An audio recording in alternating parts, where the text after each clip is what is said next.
This is Joni Rae. KEVIN Blanche.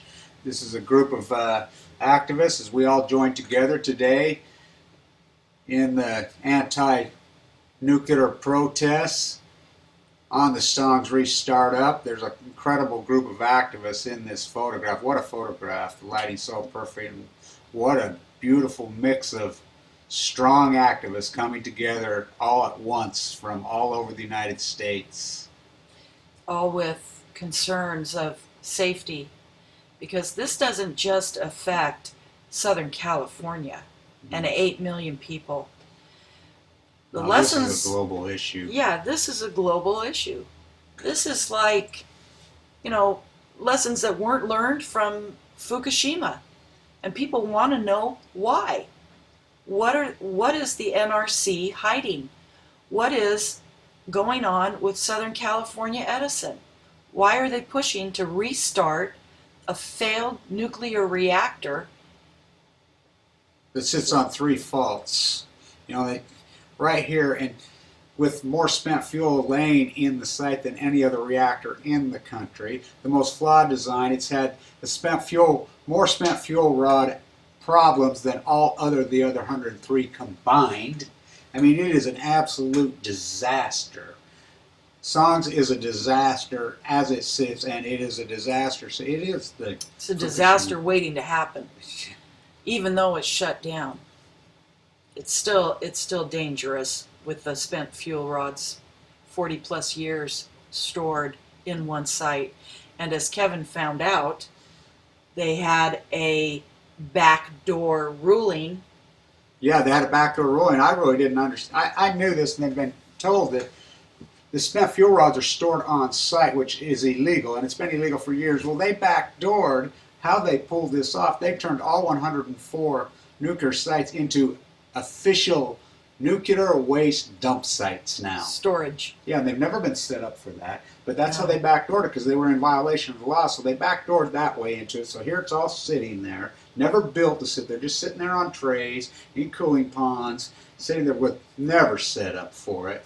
Right, it was never set up for it. And so as the years went by and went by, they kept hoping that somebody would figure out a safe way to store them or utilize those spent fuel rods. And that never happened. So that's a whole nother issue. But nonetheless, it's still a very serious issue. So I'm going to let Kevin set this up because he knows this woman personally. This is Cathy Iwan.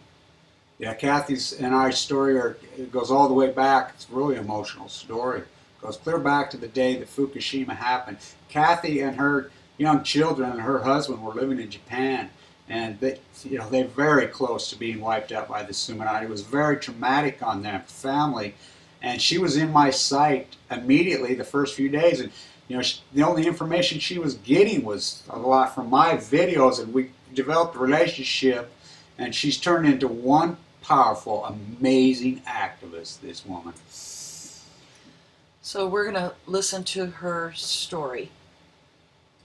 Japan, after raising my daughters and living there for 25 years, I cannot stress enough that the 3 nuclear reactors in Fukushima continue to melt down, releasing tons of radioactive runoff water each and every day into our Pacific Ocean for the last almost 2 years.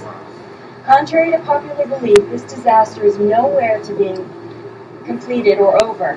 While the Japanese government and TEPCO, the people responsible for the meltdowns, feign decontamination, it is fact that these reactors are still too hot to cap, because in doing so, there would be explosions of unbelievable scale.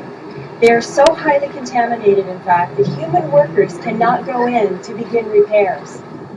Robots cannot even withstand the high temperatures. They just cease to operate.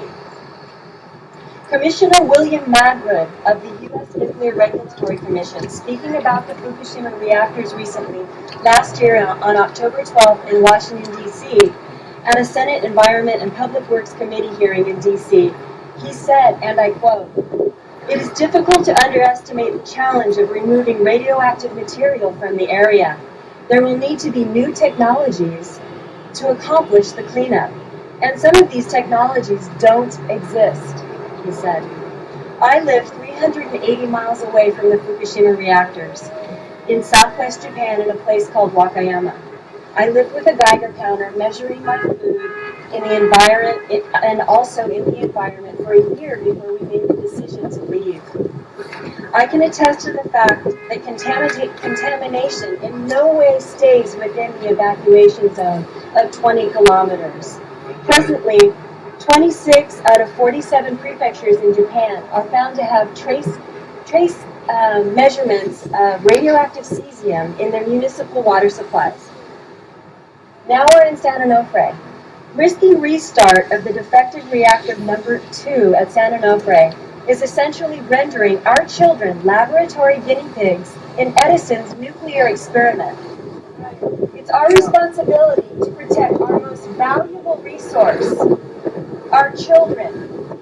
They are our future.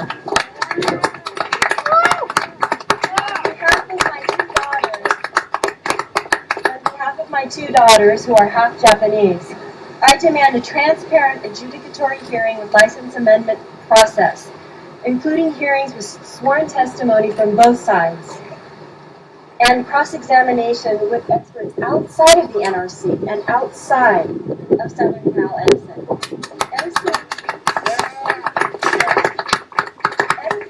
refuses to submit their proprietary information they've been sitting on since October of last year. If they are confident of safe restart of the San Onofre reactor in April, what do they have to hide? We demand transparency and nothing less. Yeah, very nicely spoken. Beautifully. What an incredible story that she actually survived Fukushima, and now she's living here to share that, you know, this cannot happen in Southern California too. Yeah, how you love this photograph. Look, this is the parking lot at SOMS, the employee parking lot. Look at the light poles. Oh yeah, they're solar. Wow. Yeah. Wow. This was we drove up to the facility so we could get some photographs. I didn't even notice. I just kept thinking that there's these big things that are in the way of my picture. And then Kevin pointed out, look at those big giant panels. Yeah, solar. I knew there were solar panels right off the gate. I'm like, The hypocrisy of it all. The hypocrisy of it all. It's like just spitting in our face and saying, look at us, we don't even believe in the freaking nightmare madness, but we're going to shove it down your throat anyway because we need to profit. State Street needs some more money. Is that just amazing? It's unbelievable. Here you've got a nuclear reactor and solar panels in front of it. In the employee parking lot. That's the employee parking lot right there. Yeah. Wow. Unbelievable. Stay tuned for more. We've got a lot more. And thank you for watching. Yeah. And thanks again, Kevin. Yeah, it's been an incredible day. A lot of powerful things happened today. Yeah, indeed.